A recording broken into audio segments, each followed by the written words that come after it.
Hola comunidad 100% fiscal. Mi nombre es Jessica Salazar Cuervo y hoy les vamos a hablar del efecto fiscal de los contratos. Bienvenidos.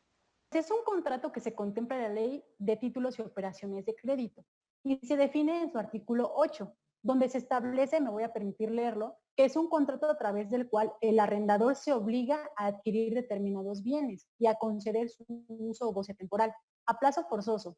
El arrendatario quien podrá ser persona física o moral, obligándose este último a pagar como contraprestación que se liquidará en pagos parciales, según se convenga, una cantidad de dinero determinada o determinable que cubre el valor de adquisición de los bienes, las cargas financieras y los demás accesorios que se estipulen, y adoptar al vencimiento del contrato alguna de las opciones terminales a que se refiere el artículo 410 de dicha ley.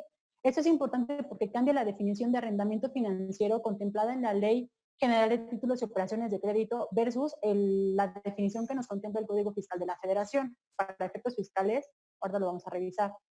Elementos del contrato, elementos personales. Tenemos el arrendador financiero, que es quien se obliga a adquirir determinados bienes y a conceder su uso o goce temporal. Aquí radica la diferencia. En el arrendamiento financiero contemplado en esta ley, el arrendador financiero se obliga a adquirir determinados bienes y a su vez concede el uso o goce temporal.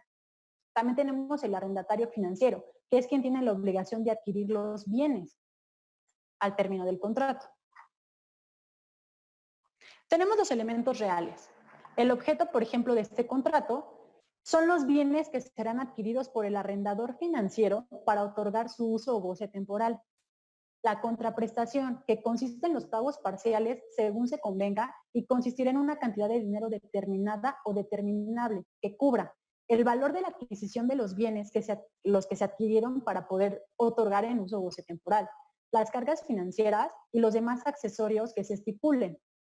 También tenemos elementos de forma y deberán otorgarse por escrito. Deberán inscribirse en la sección única del Registro Único de Garantías Mobiliarias del Registro Público de Comercio, específicamente este contrato.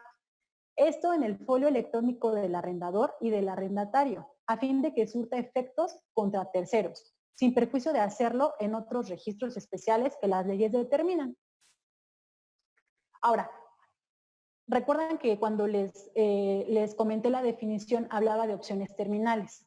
Bueno, pues están contempladas en el artículo 410 de la Ley de Títulos y Operaciones de Crédito.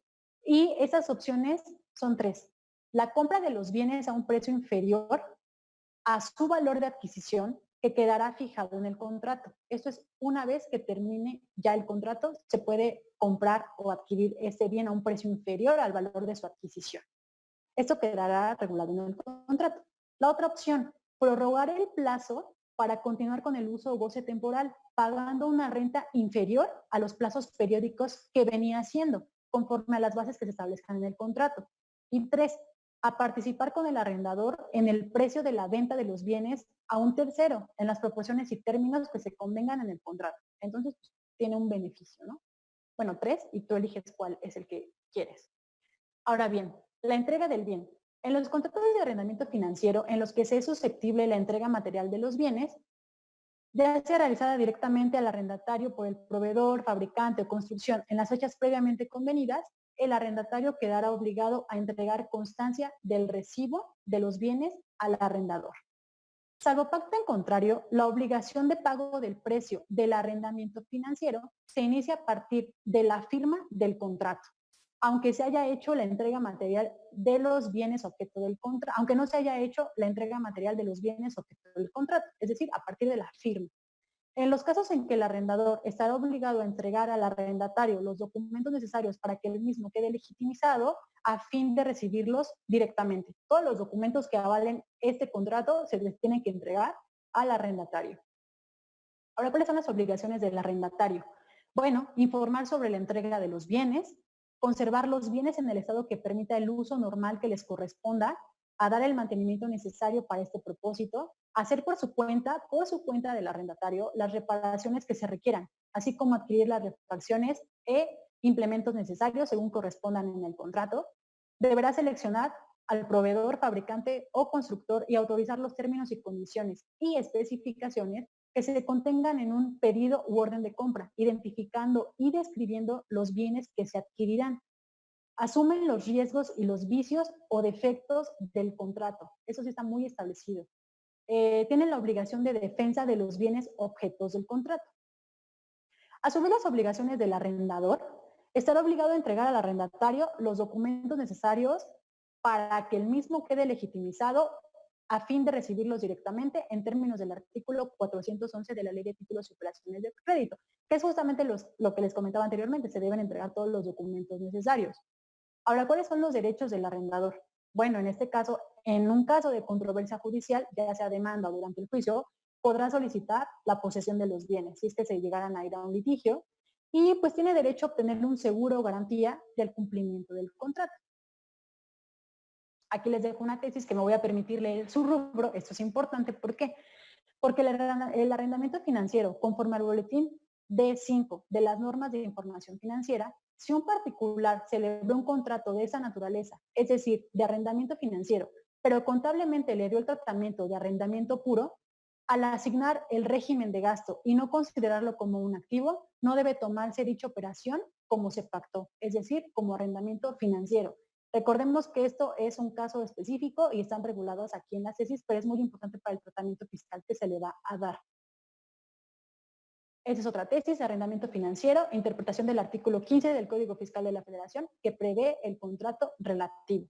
Esto es importante porque, para efectos fiscales, el Código Fiscal de la Federación define el arrendamiento financiero mediante el artículo 15, en el cual señala que el arrendamiento financiero es el contrato por el cual una persona se obliga a otorgar a otra el uso o goce temporal de bienes tangibles a un plazo forzoso, obligándose esta última liquidar en pagos parciales como contraprestación una cantidad de dinero determinada o determinable que cubre el valor de la adquisición de los bienes, las cargas financieras y los demás accesorios, y adoptar al vencimiento del contrato alguna de las opciones terminales que establece la ley de la materia, esto es, la ley de títulos y operaciones de crédito.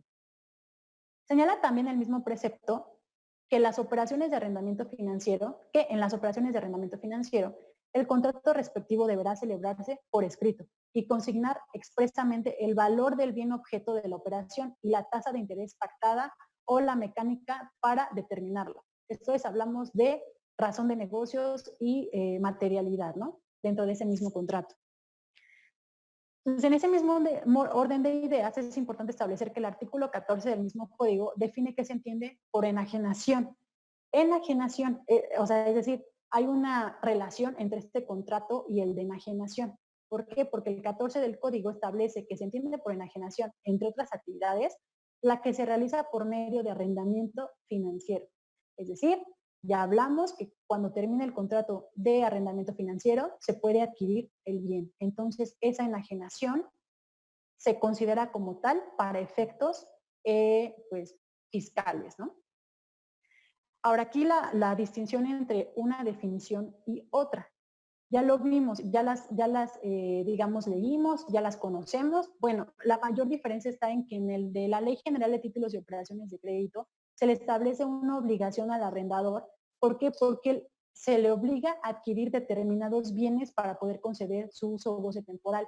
Y para el efecto fiscal no establece esta definición. En el efecto fiscal simplemente se va a que una persona se obliga a otorgar a otra el uso o goce temporal de bienes. No se le establece como la obligación de adquirirlo para, a su vez, poder rentarlo, ¿no? Arrendarlo. Cualquier duda o aclaración, síguenos en nuestras redes sociales, Capacitando para el Futuro.